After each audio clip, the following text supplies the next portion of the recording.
κλειστός. Πώς κλείνει? Τα κρατάς πατημένο νομίζω εδώ. Α, όχι. Α, και λειτουργεί και ο ελληνικός φωνητικός έλεγχος. Ναι, αλλά τώρα με το διπλό τάπ που έβγαινε στα... Δεν βγάζει, εντάξει. Δεν θα βγάζει, και τα κλείνει, έτσι.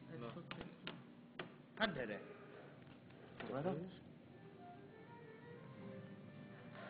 Σακύρη, κάνε ιστορία. Ευχαριστώ πάρα πολύ. Κοίτα τι ωραίο που είναι. Σας ευχαριστούμε ιδιαίτερα, Κωστή, για τη συνεισφορά σας.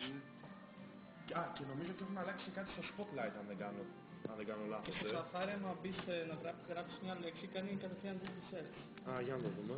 Το οποίο το λέει search πια, το έχω Δεν έχει ίντερνετ. Ναι, το έχει βγάλει Α, δεν έχει ίντερνετ, σωστά. Άνοιξε το. Α,